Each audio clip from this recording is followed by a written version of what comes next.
Ladies and gentlemen, boys and girls, welcome to Star Trek New Worlds. If I seem a little disoriented, it is because this morning, today, I am attempting to concurrently do a Facebook live stream using a slightly different interface. So I use the production software you see here that puts out what we put out. And up until now, I've been using its built-in integration into Facebook Live, but I tried something different this morning, and yeah. So I think we're on Facebook Live today. But otherwise, if you're wondering what in the world Star Trek New Worlds is, let me give you the quick rundown. It is a turn-based strategy game that we play here online with you, using the rule set of Federation Empire as published by the Amarillo Design Bureau. We bring the glory of the map to you via Vassal, and we are streaming to you live here on YouTube, Twitch, and today, Facebook Live. So that is what we got going on. I will have to go back and sort of check out the live stream and see how that worked on Facebook. But as for today, we are...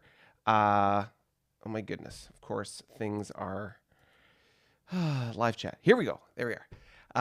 So exciting, so delighting, and so nice to have you here. So what are we talking about today? Some exciting news going on in the turn. If you saw the thumbnail, you know that there is drama happening. And to be fair, why don't we just sort of stop talking about it and get to it, shall we?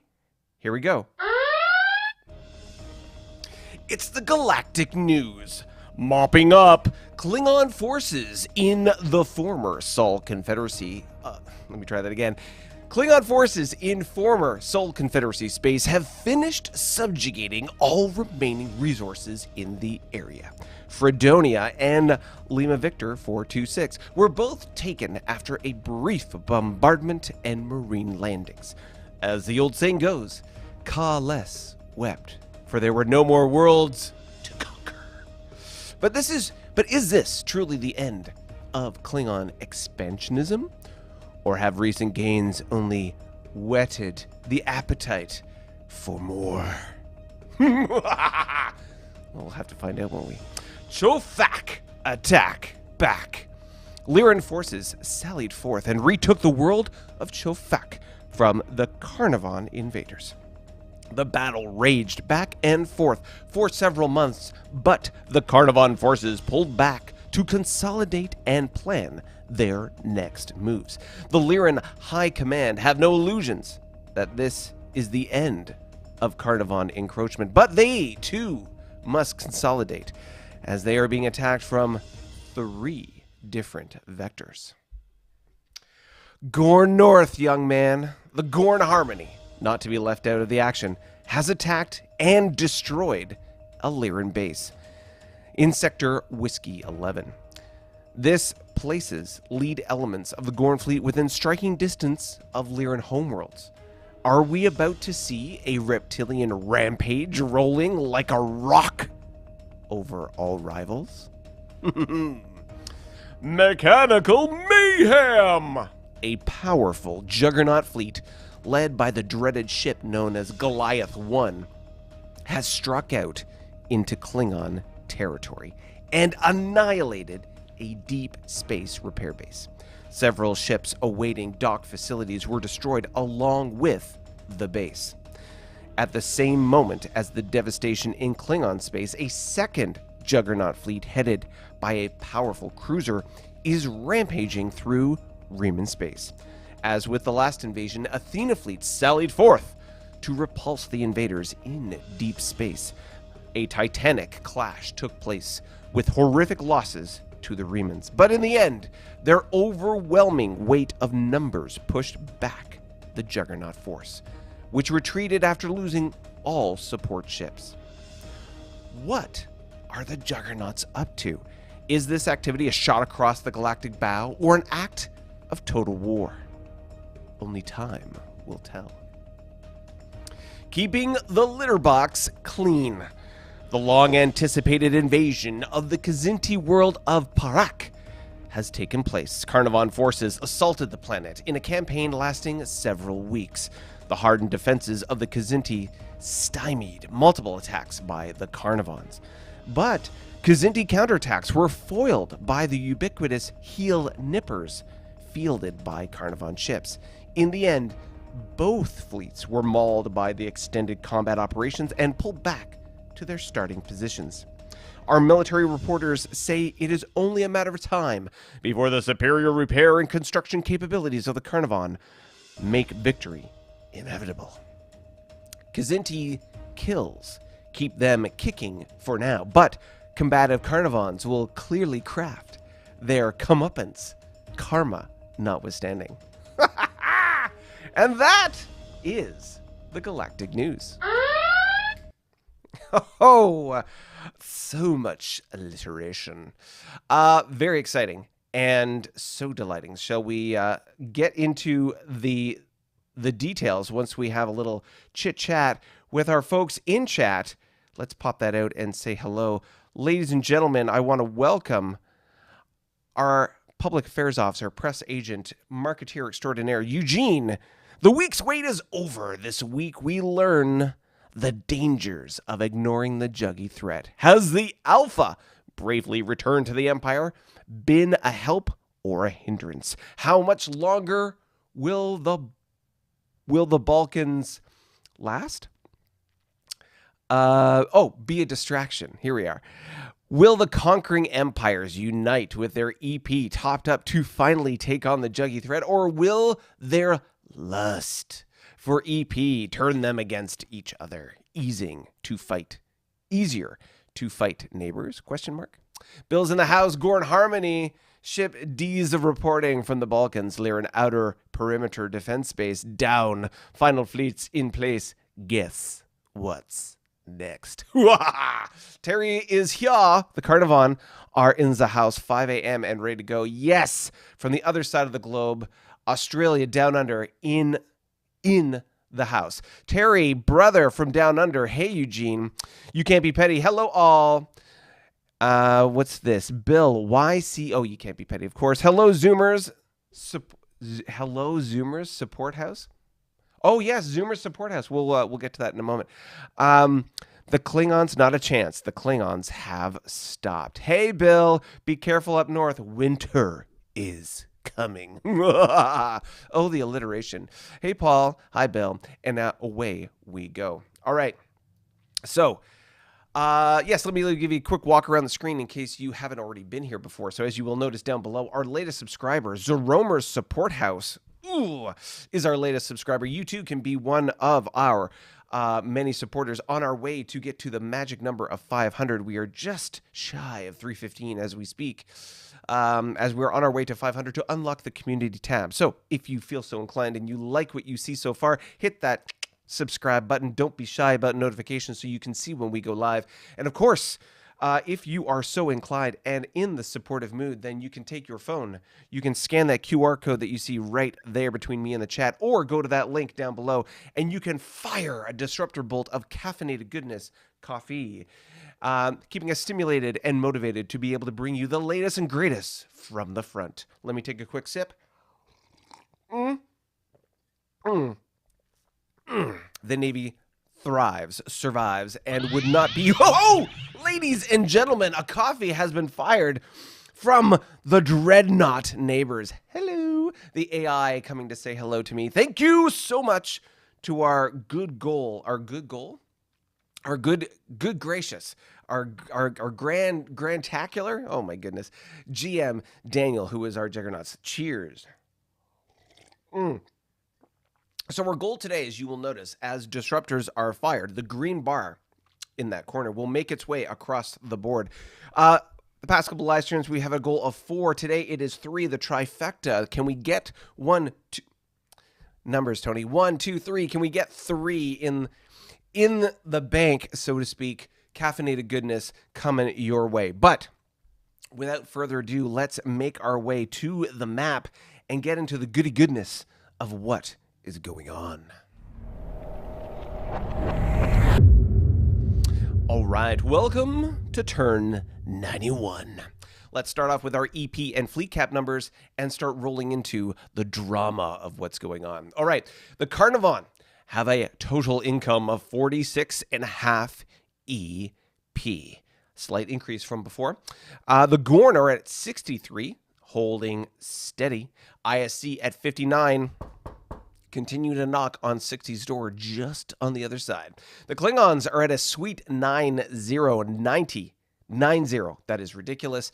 The Paravians, the Lyrans, no, those are all minor factions. Let's talk about the Remans, the number 2 economic force in the galaxy at 74.5 EP. Ooh, watch out. The Romulans at 54.5, and the Tholians, 73.5 at the number 3 spot. Quite the difference that's starting to form here now between the top tier and the mid tier as far as the spread of economic goodness. The highest is the 90 with a group of 74 and 73.5. Then we go down to 63 for the Gorn, 59 for the ISC, and then we have 54.5 for the Romulans and 46.5 for the Carnivons. Quite the spread as we're seeing now. Very interesting when you compare it to the beginning of the game where we were all so relatively close together. Now it's really starting to sort of extend, which is interesting to see.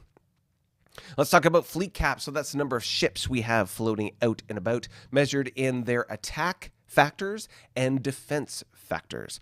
So Carnivon have 104 ships out and about with 275 attack factors, 416 defense. There are 406 defense factors, thank you very much, with 479 fleet cap. Again, as a reminder, fleet cap is the sum of the non-crippled defense factors of the ships. That's the total number of ships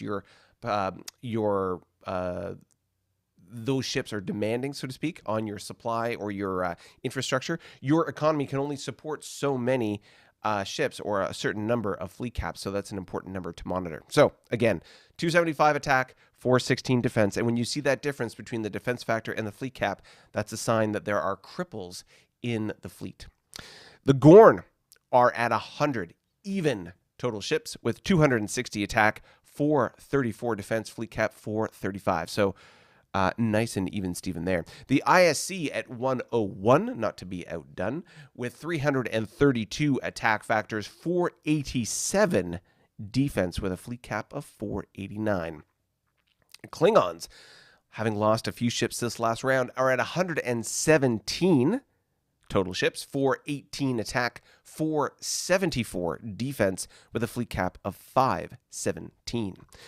The Remans are dropping ever so slightly. Their number 1 fleet position with 139 ships. Ooh, with 400. Now this is interesting. They have 139 ships. They have 418 attack. That is the exact same attack factor as the Klingons with 117 ships. Interesting to note their their defense factors are 516. Fleet cap 591. The Romulans are at 76 ships in their fleet with 266 attack, 425 defense with a fleet cap of 428.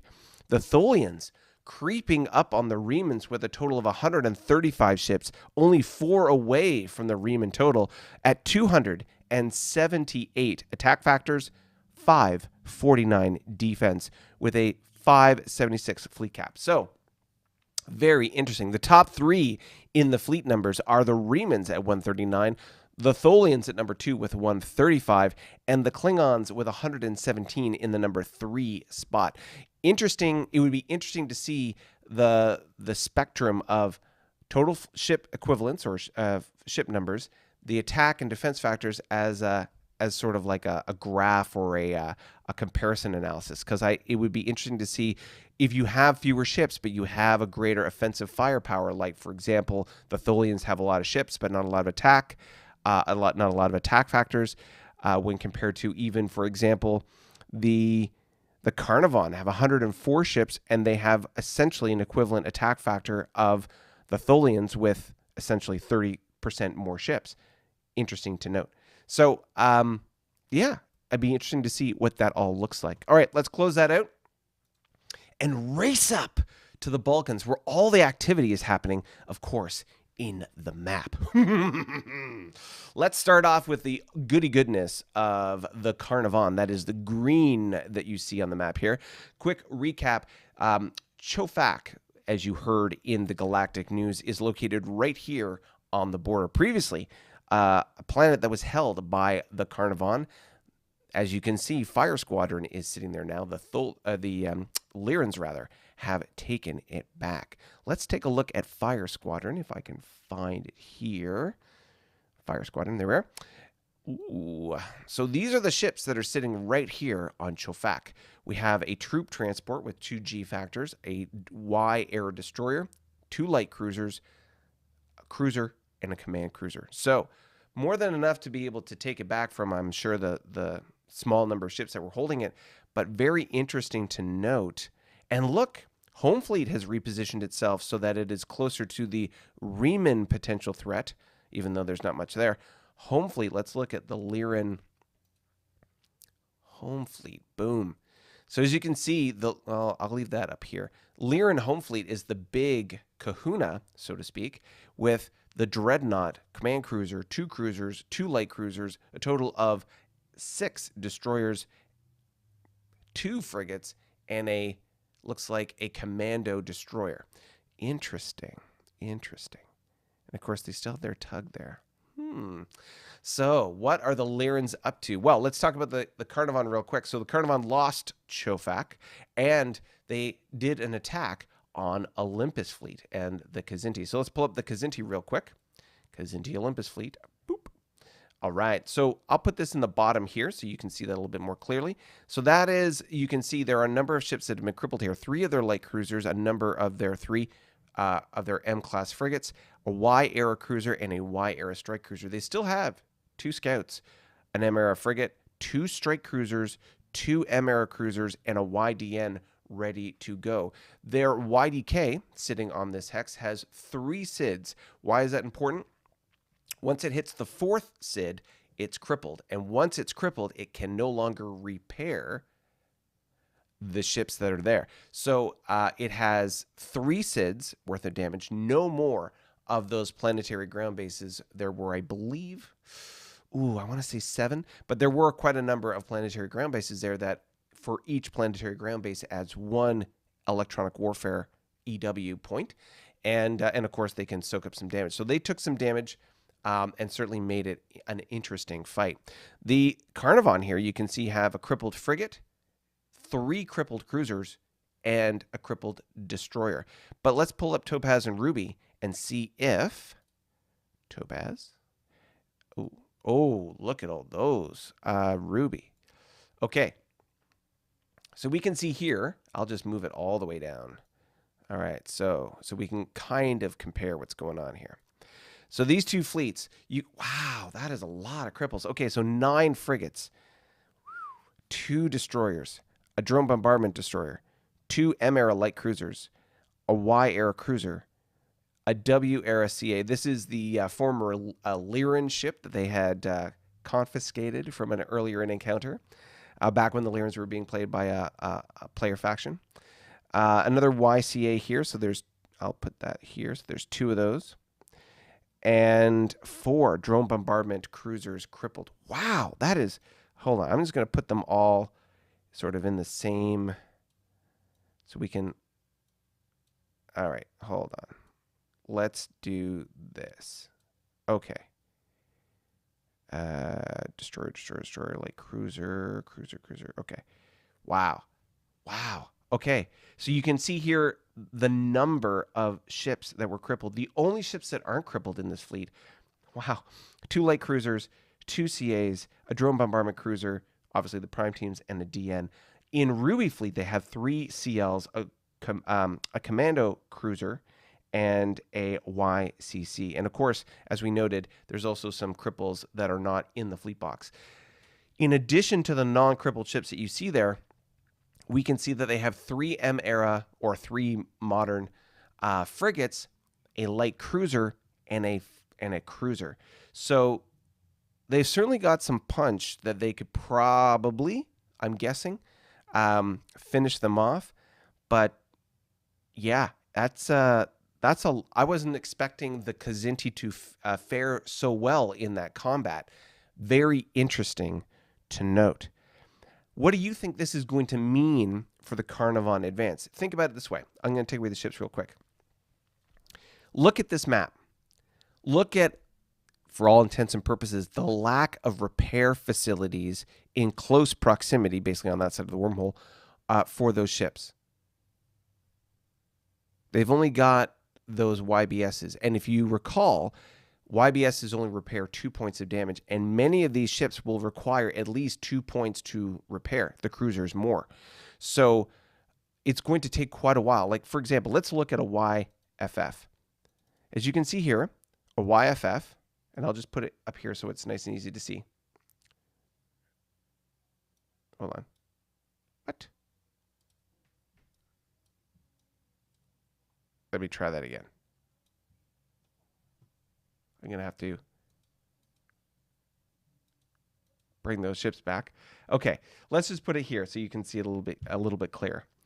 So the YFF is a 1 point when crippled. When I flip it, it turns into a 2-3. So 1 defense to 3 defense is 2 points. So you can only repair 1 frigate at a time at those YBSs. Now, let's collapse that. Let's look at the drone bombardment destroyer by comparison.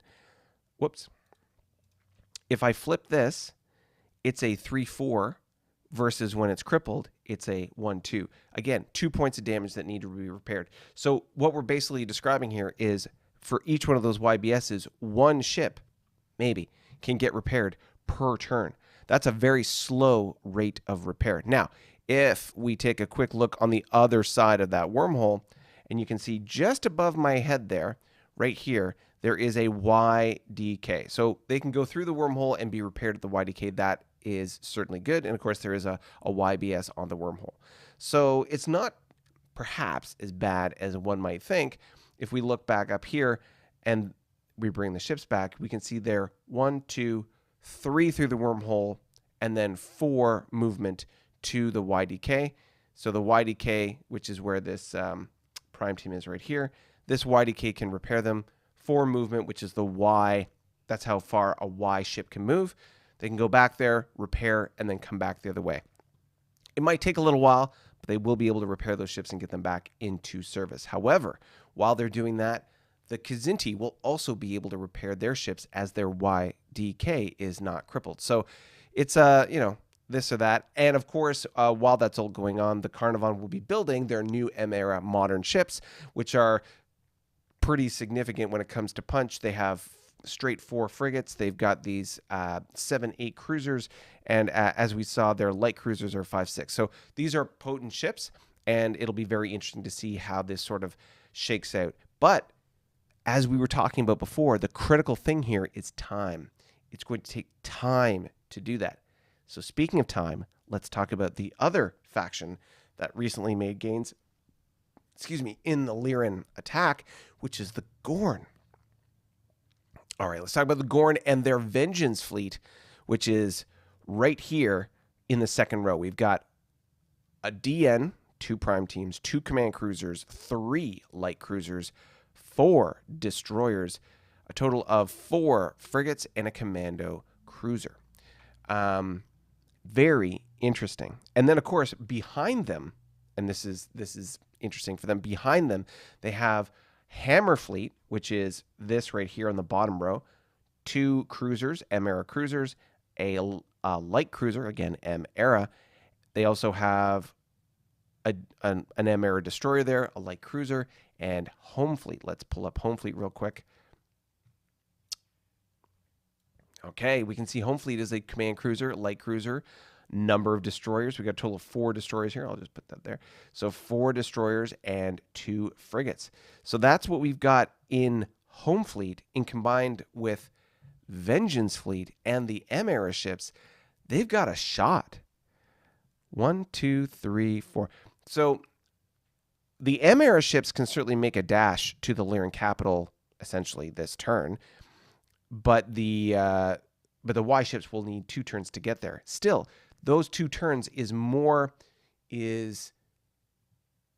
That's time the Carnarvon don't have. Interesting.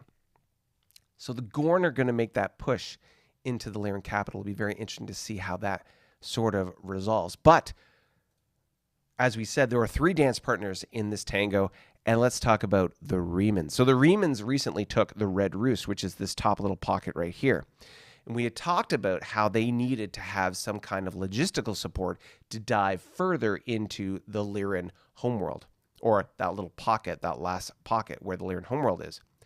Well, if we take away the ships, we can see here they have a YBS being constructed. That will tie in that supply into the Lyran Commonwealth, assuming 4 supply, which is sort of the standard right now for everybody. 1, 2, 3, 4.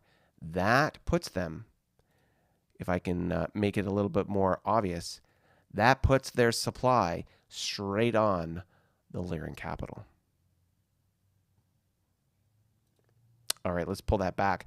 And let's show you the ships that are in the vicinity. So we know that they obviously have a Mauler here with a tug building this YBS, but they have Triton Fleet up here. What's in Triton Fleet? Triton Fleet may just be... Oh, okay. Well, maybe we got a little bit more time than I thought. Triton Fleet is a battered. Wow, that is a lot of beaten. Okay, still though, wow, they still have 4 of these Maulers. Jesus. Okay, 4 Maulers, not including anything they would build in the next turn or 2, but 4 Maulers. If you add the Mauler that's already on the base here, that's 5 Maulers, which is 50 attack. 50 attack. 5 ships. You compare that to the Lyran home fleet, which is their big, their big fleet. Let's just add this up real quick. The Lyran, I can do Compot actually. Compot will tell us exactly what it is. So this is the Lyran home fleet. We shall compare this right here. This is what we got going on. So this little number here, Compot, is a tabulation that comes up in Vassal.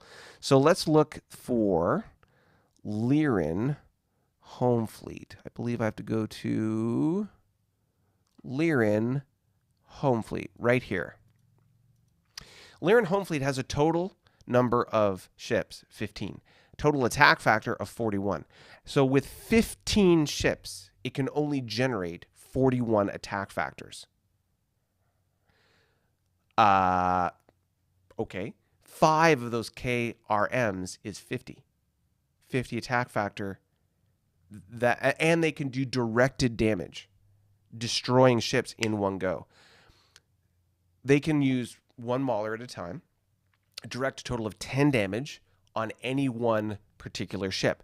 Just as a case in point, if you were to target the YCC, which is probably, I'm just going to go out here on a limb and say that the Dreadnought will be in formation bonus. That's the sort of protected space from all the ships. And it's a 3, you have to do 3 to 1 damage to cause it, you have to do 3 points of damage for every point of damage you want to do on ships in formation bonus. If it's just directed damage on the command cruiser, then you can do 10 points of directed damage on the CC. Okay. And when you're using a Mauler, it's 1 to 1. And I apologize. If you're doing directed damage on a formation bonus with a Mauler, it's 2 to 1. So let's just say it's 1 to 1 for the command cruiser. The command cruiser has 6 defense. If you did 10 damage to it, it would then flip to, my God. So the defense factors of the YCC are 6. When it's crippled, it's 3. That's a total of 9, meaning that you could one-shot kill their command cruiser in the first round of battle. And then you could do that for the CAs and the CLs and then everything else. And then that just means that essentially in a single combat, I believe the CRMs could effectively eliminate the majority, if not all, of that home fleet, assuming no other ships supported the attack. And we know that there's lots of cripple ships here. I mean, you could throw in a 1, 2, 3, well, maybe it wouldn't reach, but you could throw in some other ships there and very quickly and effectively destroy the Lyran fleet. Wow. Wow. Okay, so let's just recap that real quick. The Carnarvons have assaulted the Kzinti capital, that sort of speed bump in the way of getting to the prize, which is the Lyran capital right here. Let's put that more center mass so we can talk about it right here. And I'll zoom in. So they want to get in here. They hit the Kzinti capital first. The cripples or the casualties that they suffered have basically slowed them down to the point where they're probably going to take 1, 2, maybe 3 turns to regroup and completely take out the Kzinti. Potentially. The Gorn have successfully advanced, and they're probably 2, maybe 3 turns away from assaulting the Lyran capital.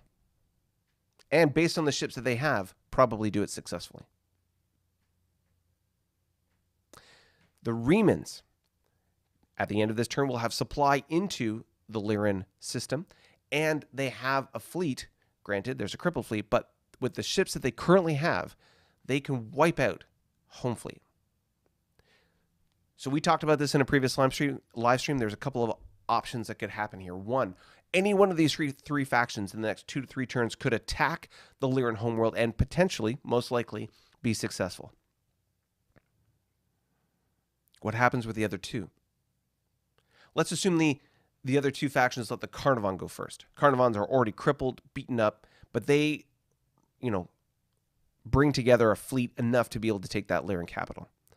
Well, then the Gorn attack them because they've already crippled themselves even more to be able to take the Lyran capital. The Gorn come in for sloppy seconds. Knowing that the Gorn will come in and wipe them out, what are the Remans going to do then? Or reverse that. What if the Remans come in and wipe out the Carnarvon, clean them off, scurry the pups away, and then the Gorn come in afterwards? What's that going to look like? With the Reman fleet basically crippled, but with potent ships, will they be able to fend off the Gorn? What will the Carnarvon say about all this? It makes for a very interesting dynamic, and I'm very curious to see how the chess moves will play out. To say that there is tension in the air would be an understatement. It's very interesting to see how this is evolving, and I'm so excited to see how this is going to turn out in the next 2 to 3 turns. All right, so that's the Lyran drama. Let's roll down a little bit and talk about the cleanup crew. So as we can see here, all those blue colors and neutral factions are gone.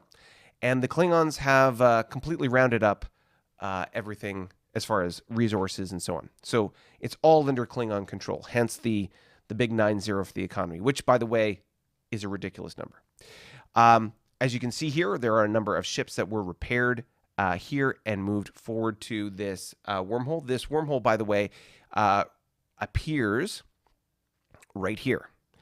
And the reason why, of course, those ships are there is to prevent any wayward faction from deciding to come through the wormhole and perhaps take advantage of the possibly weakened state of the Klingon fleet on that other side of that wormhole and try and poke and prod and push through. Interesting to note that the Federation faction is ever so slowly making its way to this planet here in Papa 38. I'll be interested to see if it actually does make it there and what happens once they arrive. Interesting to note. But let's take another look at what's going on here. You can see there's a number of ships here. We got E4Ms. We talked about the repair capacity of the Carnarvons just a moment ago.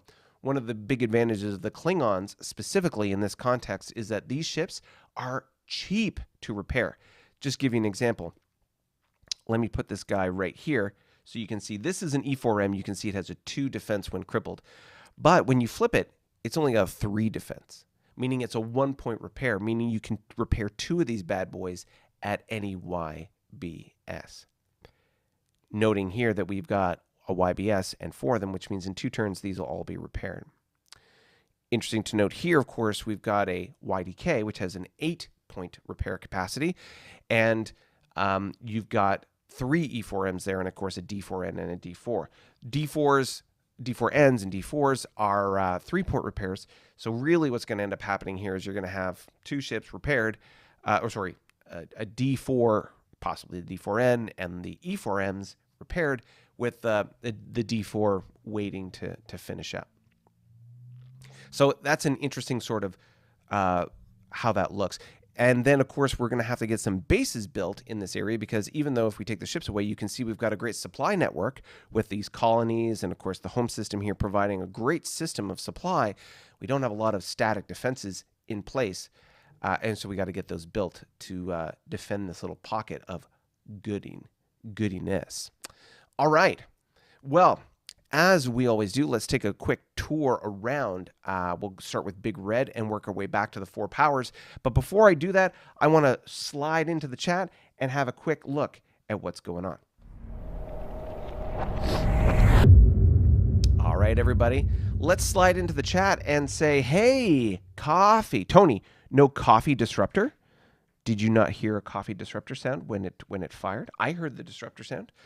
Please let me know if there is no sound effect in place, and I will see about if it's possible to fix that. I could have sworn I heard it. All right. My income is actually slightly down. Yes. It was a tight fight. Terry, YDK on WW3 or Whiskey 33 is in range. Yeah, we were, yeah, absolutely just talking about it. Looks like the Carnivon, George says. Carnivon have been in several slugfests with the Zin and Lyrans without taking the territory. Is it worth continuing from an EP perspective? I would argue yes. No disruptor sound, really? You know what that means? We're just going to have to get you guys to fire another disruptor and see if we can hear it. Just saying. Because as far as I can tell... Oh, actually, hold on one sec. Let's do a... Where is that? I can do a test. Hold on one sec. I can figure this out in real time. Widgets and buttons? Yeah, leave site. There we go. All right, stream alerts. Let's send a test alert right now. I heard the sound. Did you hear the sound? That was a test. You let me know. I heard the sound on my end. Did you hear it on your end?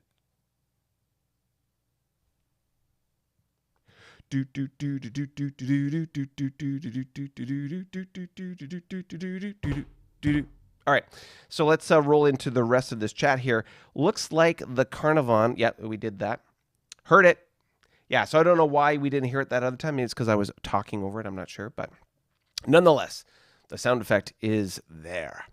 Most of the ships crippled are Y-Tech, which are going to be scrapped anyway. I am adding 2 cruisers and 3 frigates M-Tech every turn. The Kzinti have a 4 EP econ. They cannot compete.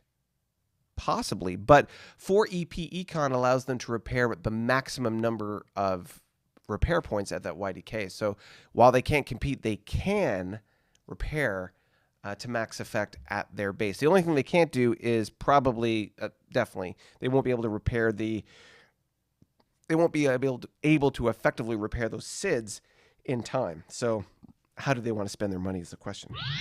Ooh! Ladies and gentlemen, did you hear that sound? That was not me. That was somebody else desiring to fire a disruptor of coffee goodness our way. That was from the Remens are the bestest. Well, my Klingons from another mother, cheers to you. I couldn't agree more. All right, we are 2/3 of the way there. Let's see if we can get to the magic trifecta before the end of the stream. All right. That is our catching up on the chat. Let's slide back into the map and see what Big Red is up to. All right. Here we are. So let's talk about, this is an interesting little pocket here. So you can see that the Gorn have their AA wormhole that comes through here, and I'll show you. That is... Yeah, that's this wormhole right here. I'll just take away the ships real quick. You see the AA right there. So this is the AA wormhole. That wormhole pops out right here. And so the Gorn and we know the Gorn and the Tholians are buddy-buddy. And we can see that they have opened up an avenue to connect here, or at least to have like transit there. That's very interesting. So we've got sort of a transit zone here that's going on. And of course, the Tholians have previously captured this Kzinti pocket of former Federation territory. And yeah, so that's what that is looking like at this point. Interesting to note. So we were talking about at least my concern of the Tholians was them pumping out all these M ships, right? And so where were these M ships going? So we can see here, First Fleet is the fleet that is closest to the border with the Klingons. Ah, look at that. He now is pumping out cruisers. 3 of them. 6 sevens, as we can see them here. 3 cruisers are now on the border. And we've got a total of 6 destroyers and 9 patrol craft. So basically, we can see that there are 3 cruisers, 6 destroyers, and these patrol craft are effectively like cheap frigates, and 9 patrol craft. So 9, 6, and 3. One might say that's the perfect numbers for the Tholian pinwheel, and you would be correct. So the question is, what are they doing here? It almost looks like they're building up, that's a lot of ships, and it feels like they could, if they wanted to, reach across and try and stir some pots. Now, the good news is, because we've got the fog of war here that's creating a barrier that would prevent the Tholians from crossing it, very interested to see if they are going to decide to do anything there. We can also see here what do they got on their home planet, home fleet. So Tholian home fleet. So in the home fleet, we see a bunch of YCs, so Y-era cruisers. We have basically just a bunch of Ys, 24 patrol craft. Wow. 6 of these DDs. I wonder if they can upgrade them, because to have all of a sudden, with a snap of the finger, 3 cruisers seems like a pretty big change. And interesting that they're putting all their, if that's all that they're building, that they're putting that all on the border with me. Probably a wise choice, all things considered. But let's take a look at their battle squadron. 312 battle squadron, there is nothing there. You can see there's literally nothing there. They got a YDK with 3 YPCs and then this business. So that's not a lot of goodness right there. Interesting, though. So we've got light. That's, okay. Interesting. So very little here. Lots here.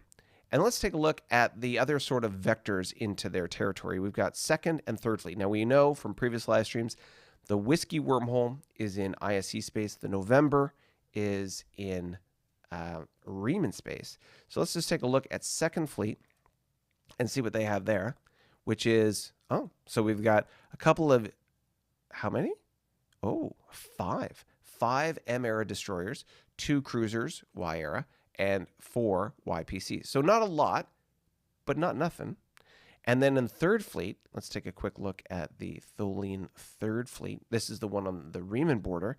Again, same sort of disposition. 4, in this case, destroyers. 4 patrol craft. So these are the M-era patrol craft. That's good. And then 2 Y-era cruisers. So interesting that they're front-loading a lot of their offensive firepower up towards the Klingons. I wonder why. And then they're not doing that much for the November wormhole and the Whiskey wormhole. Interesting to note. Let's just take a quick walk around the rest of their territory. You can see here on the top right, they're making their way through exploration with a YPC and a large exploration freighter towards this Paravian faction here, which has Eagle Fleet, a YDK. It's a medium planet, which is a good sort of prize, one might say. And yeah, so great prize. They're making their way there. They'll have a full supply reach to it once they get there.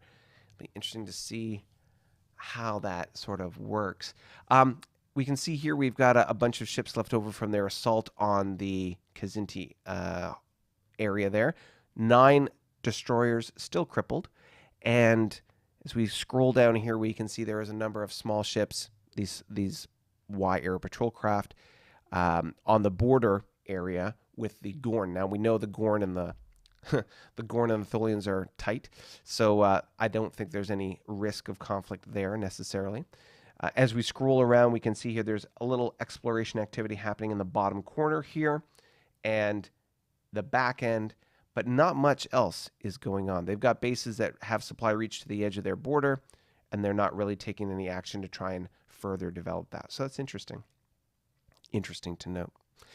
Let's roll down to the Gorn, and the Gorn are being a little bit more pokey and proddy. You can see that you've got a YSR here doing some exploration continuing towards where we think the next base will be for the Juggernauts, which would be in Zulu 29. That's probably guessing where the next starbase would be. And so they're heading in that direction. We've also got 4th Fleet standing by, which is one of the Gorn's more robust fleets. We have a Dreadnought 3 command cruisers, 9 destroyers and 8 frigates. So not equivalent to the same kind of force they have up north towards the Lyrans, but definitely not nothing for the Gorn. As we scroll down this golden rod of goodness, the free transit zone, we can see here we have obviously the bases, and not much else as they're sort of like funneling into the rest of their system. We have on their homeworld quite a collection of M-Air units. Look at that. A commando cruiser, light cruiser maybe, a CAM, which is their heavy cruiser, 4 M-Air destroyers, a scout, and a YFF as well as a CLM. So that's a pretty good build, and they have that sitting on their homeworld, which is interesting that they didn't sort of strat move it. When you build it, you can strat move it for free. I'm surprised they didn't strat move it to the Lyran front because that's where they're wanting to send all their units. So interesting. We've got some exploration happening in the bottom corner and a slow unit discovered here. Would this be perhaps one of these space people, these folks from the Rim who keep poking and prodding their way into our territories? Maybe. We'll have to see. What is 2nd Fleet? Are they going to be able to check it out, or are they going to be overwhelmed? Ooh. Well, with a crippled Y-era frigate, I don't know that they're necessarily going to have any punch to do anything about it, but we'll have to see. 3rd Fleet's close. I wonder if 3rd Fleet can do anything about it. It is also a W-era frigate, although not crippled. 8th Fleet, which is the other closest fleet, has some M-era goodness in it. You can see here 4 M-era destroyers, a light cruiser, and 2 cruisers. So that could certainly make its way over there. 1, 2, 3, 4, 5, 6. Could definitely move over there relatively quickly and try and investigate this issue. Speaking of, we've got the Romulans, who are also in close proximity to be able to check things out. 16th and 19th Legion, if memory serves, isn't really much of anything. Let's see here. 16th, yeah, crippled early era frigate. And then the 9th Legion is, if we pull that up, yeah, 9th Legion is M-era ships. So we got an M-era frigate and light cruiser, essentially. And they are within sort of striking distance of this slow unit. Also, we got Rolandus and 7th Legion all doing exploration type activities in this corner as they are sort of exploring the heel of the Romulan territory. As we scroll back up here, we can see on the homeworld, we've got Home Fleet 3rd Legion. How is the upgrade path going for the Romulans? You can see they still have their 2 M-era Vultures, a M-era War Eagle here. And what else we got? We've got the 3rd Legion. Romulan 3rd Legion. Boom. Okay. So it looks like they've sort of they've finished off converting the majority, if not all, of those Y-era warbirds because they're all WEMs. They go from a YWB, Y-era warbird, to a War Eagle M, which is the WEM, and then from there they can be converted to a QEM or KEM, and as you can see here, he's building a lot of KEMs because they have the most firepower. So 5-8 ships, and he's doing his best to convert them as quickly as possible. So once this is all converted, this will be a much more robust fleet. You can see here we've got 10th Legion, Romulan, 10th Legion. So nothing too crazy here. Maybe they're making their way back down to the homeworld to do some conversion. And as we previously talked about, we've got first and expeditionary in a sort of a sweet spot to be able to respond to anything that might come through that wormhole, and of course anything that might happen along the borders between the Romulans and the Klingons. I'm wondering if he's done anything to 4th and 5th Legion, because 4th and 5th Legion were those two... okay, so nothing much has changed here. So 4th and 5th Legion sitting on the wormhole here. And you can see here we've got two Y-era Kingbirds, nothing too crazy there.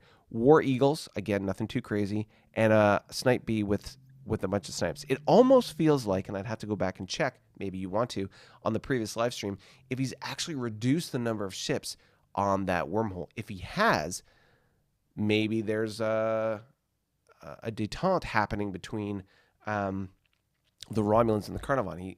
There is less threat from the Romulan, or the Romulans are feeling less threatened and not really looking to potentially attack the Carnarvon. Interesting. Well, what we can see on the upper end here, we've got, again, Scintilla, which was that planet they converted. Not much else is happening here. Not a lot of activity is happening here. We've got perhaps an effort to build another base here. If they build another base, they'll just be continuing to push towards where we think that the center of the Empire is for the Juggernauts, which is, I'm guessing, Charlie 28 here, which is right above my head. And as you can see here, as we sort of, I'll scroll down just a little bit. This column, if they get into the Charlie column, they can go straight up and then maybe get to the Juggernauts. But I expect that there is a starbase right here. And if they build a base here, that puts them within striking distance of that starbase, assuming it's there. So it'll be interesting to see how the Romulans move forward. And are they looking to pick a fight with the Juggernauts? They have, up until now, been very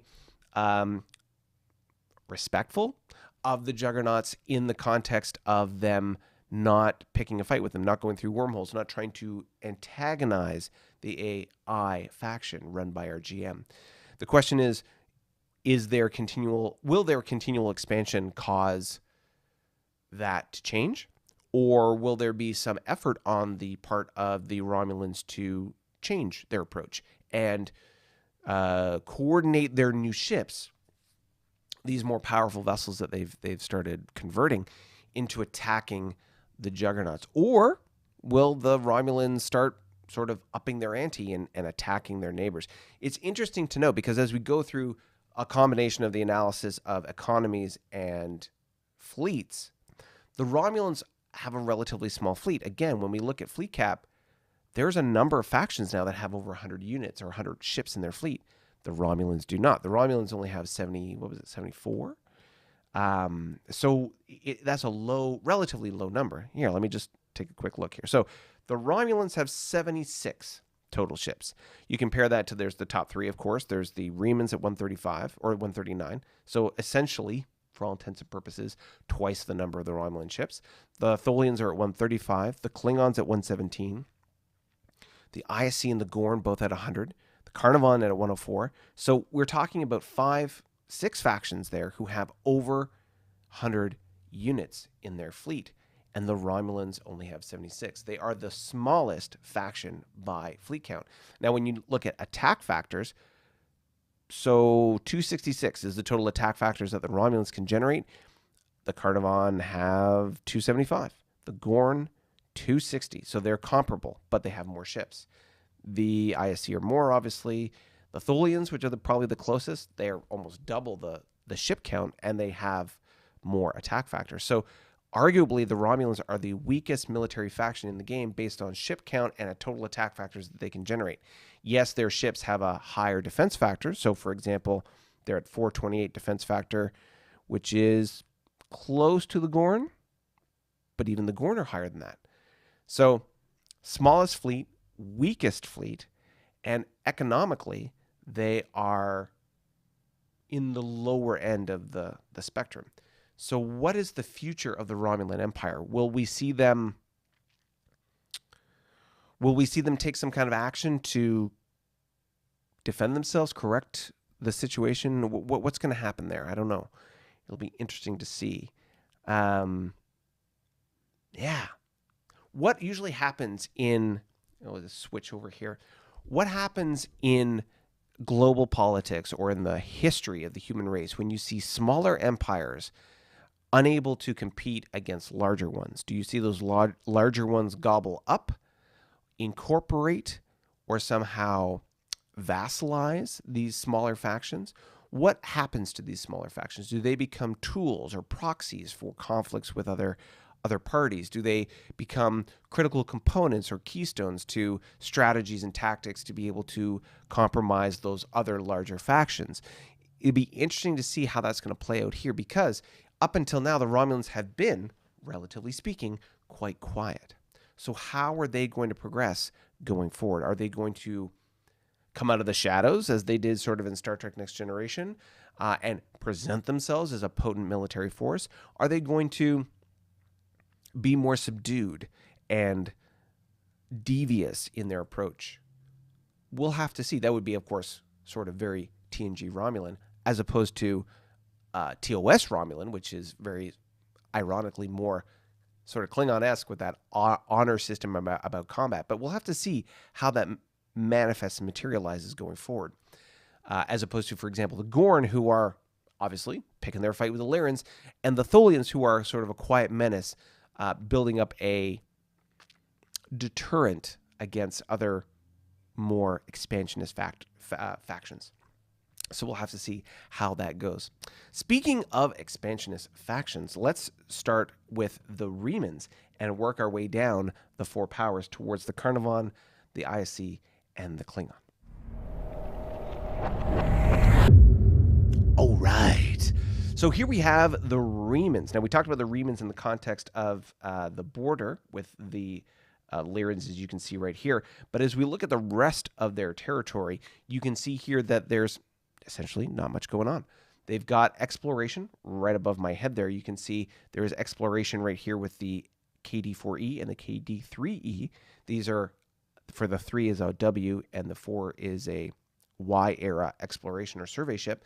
And these, working with this exploration freighter, are trying to do their best to be able to explore and expand the borders of the Reman faction. But of course, they're sort of coming into the constraints of their supply, as their supply is 4. 1, 2, 3, 4. The KD-3 is almost at the edge of supply.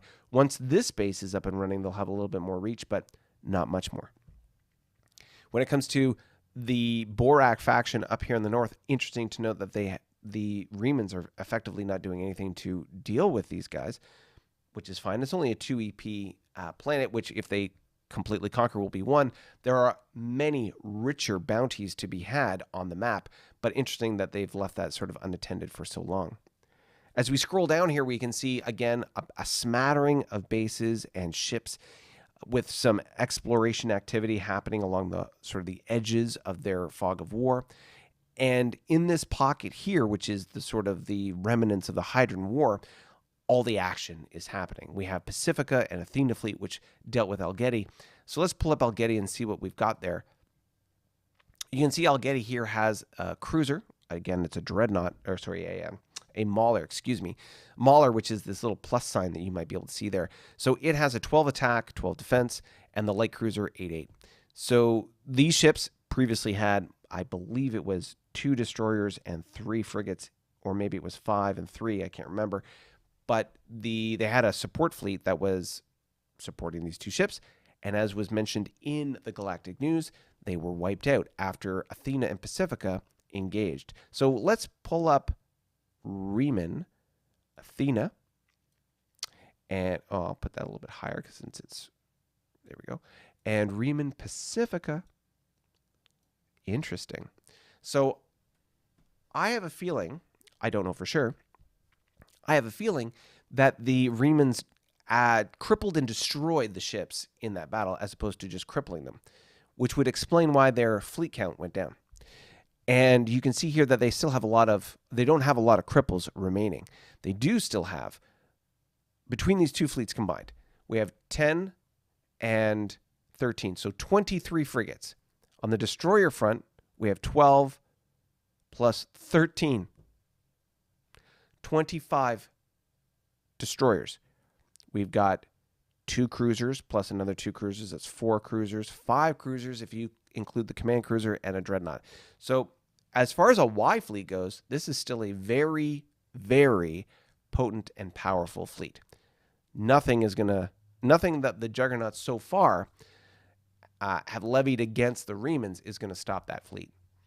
Maybe if and when the they decide to take that Goliath 1 against the Remans, maybe that'll change things. But as we know, the Goliath, which is the South Fleet here, decided to go against the Klingons, and we'll get to them in just a moment.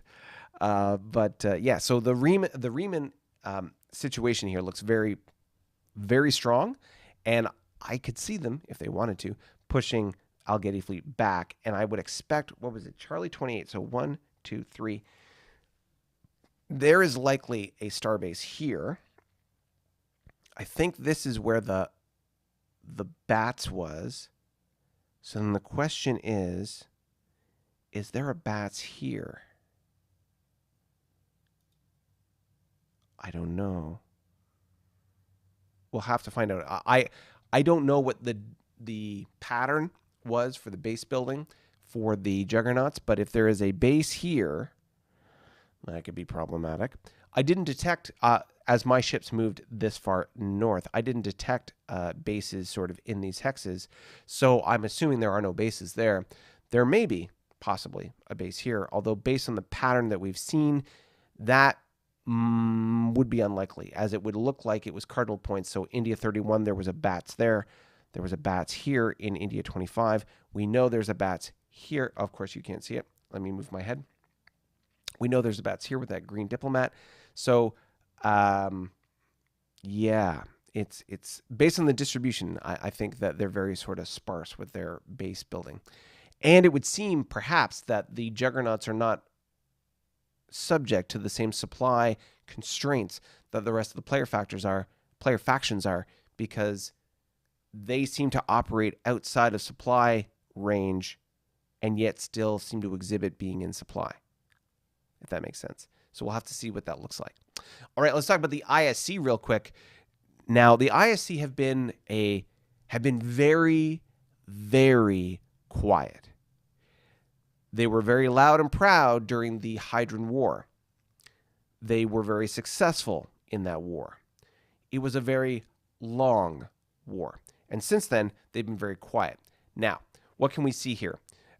In their territory, we've got a little bit of business in the back end here. You can see there is some, as I was referring to them as space people. They are coming in from the borders, and we've got quite a collection here. We've got a 9 auxiliary battle cruiser, special attack SAA, I don't know, special assault auxiliary or something like that. A large auxiliary cruiser, which is the 5-4. So quite a collection of ships there. The ISC will certainly have to field something to be able to resolve and deal with that. Beyond that, as we scroll down, we have the secondary wormhole that opened up here, yet to be transited. And we have here on this wormhole, we have a YBS that is finished construction.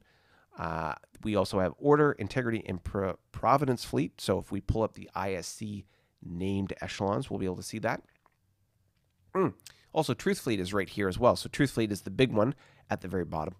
And we can see here also they have Order, Integrity, and Provider. So Order is right here with a CA, 4 CLs, and a tug. We have Integrity, which is a CC, a CL, and Providence, right? Providence. No, we did Providence. We did Integrity. Order is a CA, looks like 4 CLs and a tug, and then Integrity, CC, and CL. Okay, so when you combine all those together, nothing too crazy. But, I mean, again, it's almost distracting because of the spread of all the fleets. You've got CL, DD, so 3 CLs, a DD, and 2 FFs just sitting on the base outside of those different fleet groups. Those collections of fleets. Truth Fleet is right next door. So when you add them all together, I would say that you probably have quite a substantial fleet that could go through and stir up things if you wanted to. Strike Fleet, which is the escorted Gorn fleet that is making its way eventually back to Gorn space, will go through that wormhole, and as this wormhole will pop out right here, it'll be interesting to see where they go, north or south, because, of course, north is towards their Lyran conflict. Of course, that is in the way there. Sorry. If they go north, it'll be towards the Lyran conflict. If they go south, I'm not sure where they're going, but we'll have to see what happens. The rest of their space, you've got Justice sitting on this wormhole, which is, or Gravity Well, the out end of Gravity Well, which is leading into Romulan space or comes from Romulan space. And that's Justice Fleet, which is just a collection of 6 light cruisers, 2 destroyers, 2 cruisers, and a command cruiser. More than enough to plug the hole. You've also got 4th and Enforcement Fleet here. Enforcement is Dreadnought CA, a collection of 6 CLs and 2 DDs. And then, of course, 4th Fleet here. And that's pretty much it. What we don't see from the ISC is any MTech. The Remans have MTech. The Carnarvon have MTech. The Tholians have MTech. The Gorn have MTech. The Romulans have MTech. The Klingons have MTech. All the factions in this game have MTech except for the ISC, or at least demonstrated MTech. The question is, do they have it? If they have it, why aren't they deploying it? Now, we know that the war with the Hydrons put them into a significant war deficit, and they're trying to recover from that. How far along are they? Who knows? You could probably figure it out if you went back and did the math. But it is certainly a very, very, very, very, very long road back to economic sustainability. One potential path that they could take is an expansionist path, meaning that if they decided to attack other factions, conquer their territory, and expand their economy that way, that would be one way to be able to further their economic status. The problem is, if they're fighting player factions, they have to go to war status to do that. That's problematic. If they were fighting for the Balkans, which they had a very limited access to, they've sort of missed that boat. They don't have a way to really get to the Lyran area. The Klingons beat them to the punch for the Feds. So it just makes it a challenging situation. So the question at this point is, what is the strategy with the ISC? What are they going to do going forward? Because until recently, they've been a very powerful faction in the game.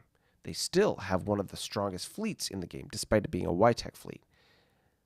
When they do get to MTech, assuming they're not there already, their ships are really good.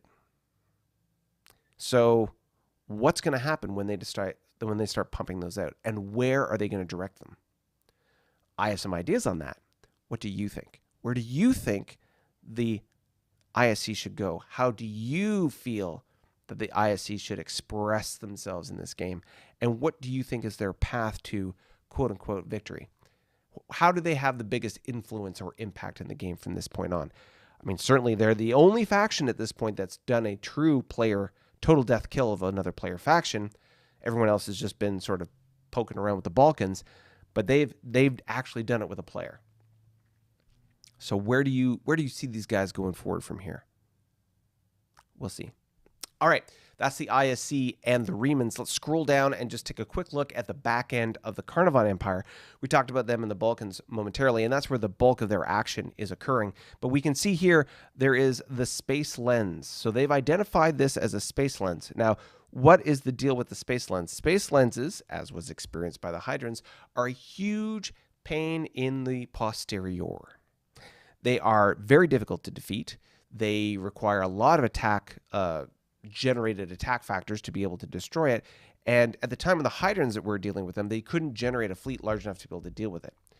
Now, I do believe that the Carnarvons can. The question is, do they have the flexibility to do that right now? Because they've got competing demands. They got to go deal with the Kzinti. They're in a race to get the Lyran capital, and maybe the Space Lens will or won't head towards their capital. We'll have to see. Certainly now it is quite a few turns away from their capital. They've got lots of time, and they've got a significant fleet there at the home system to be able to deal with it. Ironically, now the Space Lens is within 4 hex movement of the home system, so potentially, if they wanted to, they could, during their turn, use home and diamond fleet to reach out, pop that Space Lens, and come back. The benefit of that would be there are some sort of science and tech benefits of destroying a monster. The risk might be, depending on how powerful that Space Lens is, it might damage, cripple, destroy a couple of their ships. I'm not sure what the degree of damage would be. But then again, if you wait too long, that Space Lens is going to run havoc in your territory. And we saw that exact same thing happen with the Hydrons when they couldn't deal with their Space Lens. So are you going to release the Pound, the dog catchers, to go deal with that Space Lens, or are you going to let it run rampant? We'll have to see what the response is from the Carnivon, but at some point you got to do something. You know what I mean? All right.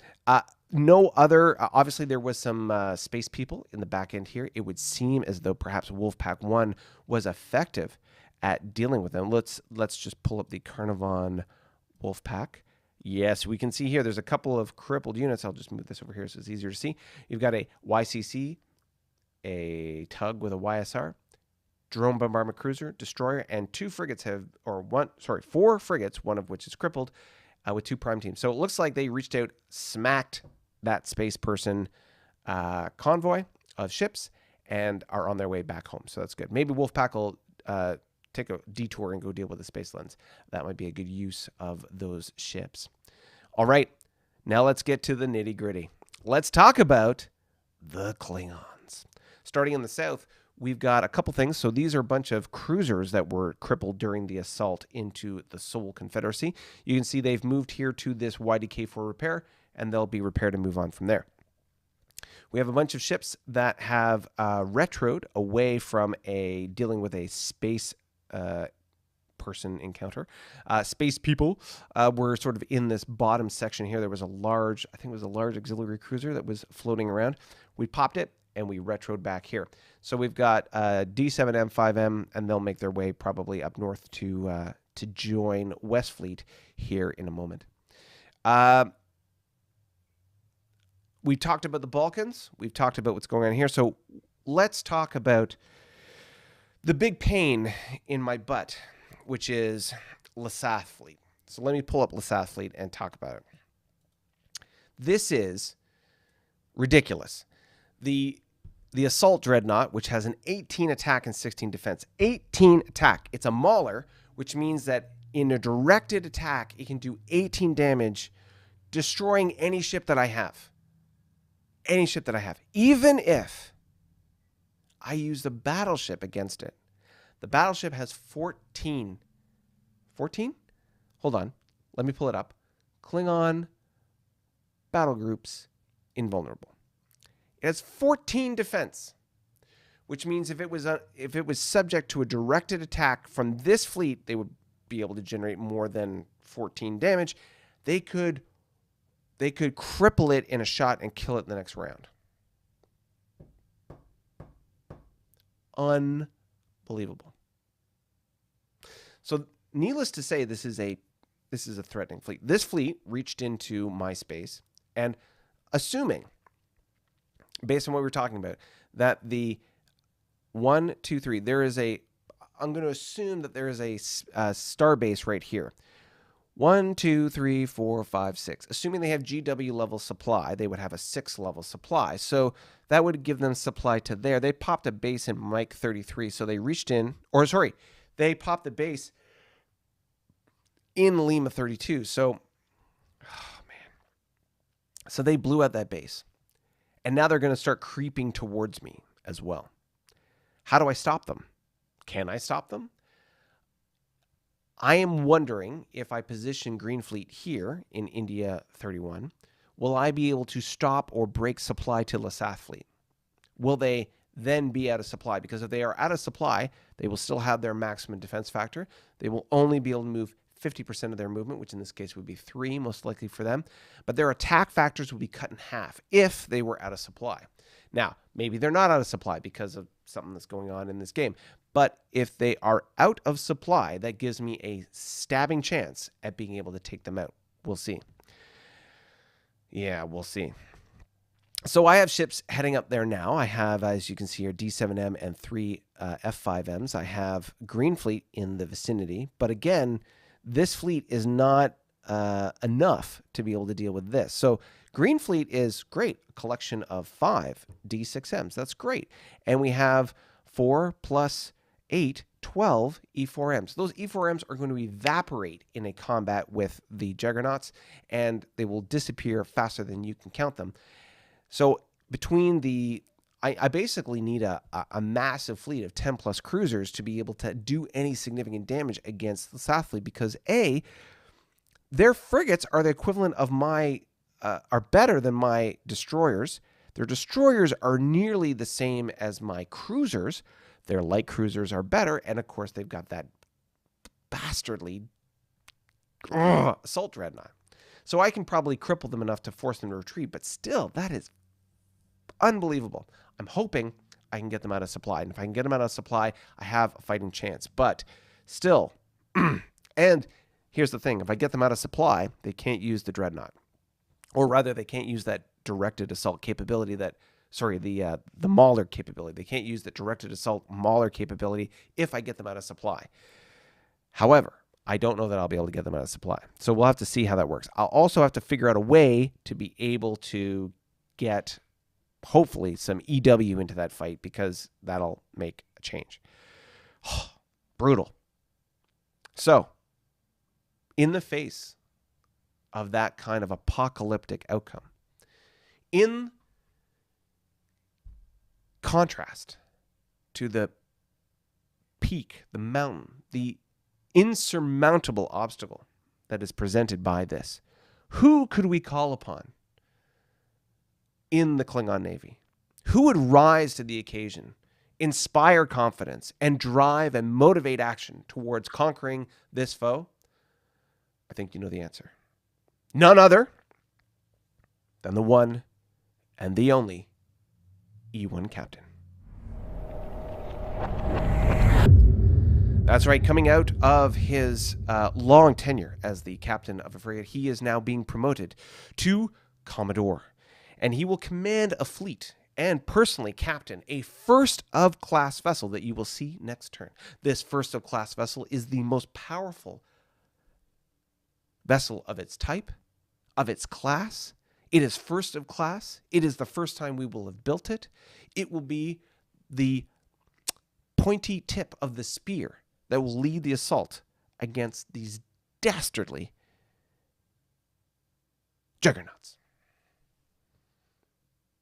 Only the E1 captain has the experience from the Carnarvon conflict to bring success into such a dire situation. He has faced insurmountable odds. He has not cowered, but rather faced with bravery and courage the concept of overwhelming defeat. He has, with a single frigate of a less or inferior level of technology, faced off against superior technology, greater numbers, and yet, in spite of all that, come out successful. That's right, the E1 captain, who we must find a name for, now promoted to the Commodore, the rank of Commodore, will command this next generation of ship, lead a leading edge in technology armada against the Juggernaut faction. The question was, the statement was, we should have listened. The question was, what shall we do now? Will the Klingon Empire fall in the face of this AI threat? No. No, the Commodore, will lead a leading edge technological fleet, massing in number, to decimate, destroy, and deliver a decisive blow against this despicable, backhanded, dishonorable opponent. We've tried to reach out to these AI. We have tried to communicate. We have even offered them the most valuable of our personnel, the Alpha, to try and be a point of contact. But no. They've spat in our face. They have rejected our overtures. They have instead decided to stab deep and true into the heart of the Klingon Empire. Well, as you know, we cannot let that stand. We must fight back, face this opponent, and ferociously defend the Empire. They will fall. Yeah, what do you think? What do you think? All right, let's jump into some chat and say, what is going on? Okay. Not wrong calling the Juggy CA a dreadnought. Well, not terrible. Remember that the Juggernaut flagships have maulers. This does tend to reduce the number of cripples left over. Hey, Daniel, my turn's back. MTech, what's that? Paul says. George, how about the Klingons ask for some help against the Juggernauts from their friends, the Carnivons? Well, we could, but I think the Carnivons have their hands full at the moment. And to be fair, their priorities are pretty clear. They got to focus on what they got to focus on. Don't forget, Juggies generate wormholes. Potentially. Yeah, we'll see. Are Juggy Maulers, Eugene asks, subject to shock? Very good question. Because every time you use a Mauler, you have to roll for shock. What is the die roll to be subject to shock? And is it rolled every time it is used? Yes. Yes, it is. Terry Mullins, F4, question mark. Bill says, no, they are not, Eugene. I believe they are, actually. Experience, question mark. Laugh out loud. He has never fired a shot. Are we talking about the E1 captain? Eugene, hooray! The E1 captain finally promoted and placed in charge of a fleet. Yes! Terry says, maybe a D7C? George says, maybe it's a C7. Ooh. Dell, you mean Commodore Thomas the tank engine? No. What was it that, Lemon and Clementine. What was it? You are a, in the movie Bullet Train, they said, you are a diesel. That's what it is.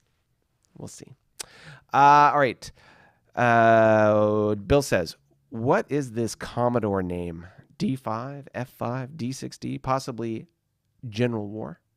Terry Mullins, it could be a C7. Hey, Dell. Bill says.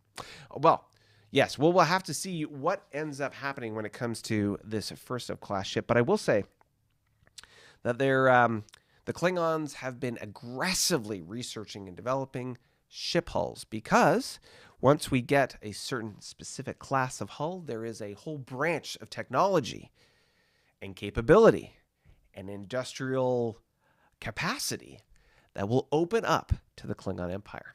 Once we get there, ooh, baby, game-changing it shall be. So we'll have to see what happens or how long it takes us to get there. But like I said, be on the lookout for next turn, next live stream. You will see the first-in-class ship, the most powerful of its type, to be launched and directed against this pain in my posterior. Yes, we're going to deal with these juggernauts. And I feel like I should give Eugene his due and get after these juggernauts once and for all, because there's only so much they can do. And maybe, just maybe, if I build enough and I'm strong enough and I have faith enough, I can take them out.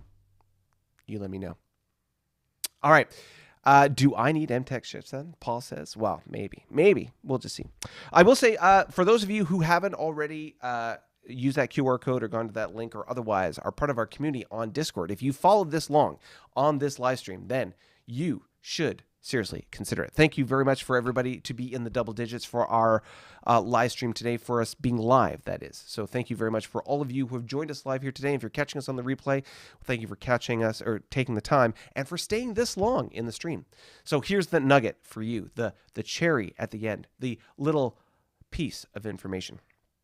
If you would like to join us here on Discord and talk about all the things that are going on in the campaign, be part of the story, the narrative, and be part of the community that is the back sort of behind the scenes of this live stream, then you can head over to that link down below, and you can join us at the Coffee and Discord tier, and you can join us on our Discord network. Join us on the Discord network, and you can be part of the conversation that we are going to be having, for example, after the end of this live stream. We're going to be getting together and talking about a new design and new creation of how can we make this game better. We're constantly looking to improve and develop better ways to be able to play this game, increase the fun factor, because at the end of the day, that's why we're here, to have fun and play together. So how can we increase that fun factor and make it exciting and delighting for all of you here? If you want to be part of that conversation, then please head over to that link, hit the Coffee and Discord tier, and you can join us. And for the limited time, and I don't know what this limited time will be, but for a relatively short period of time, and depending on where you are in the world,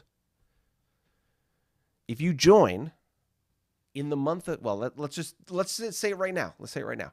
If you join in the month of January in 2023, I will send you one of these.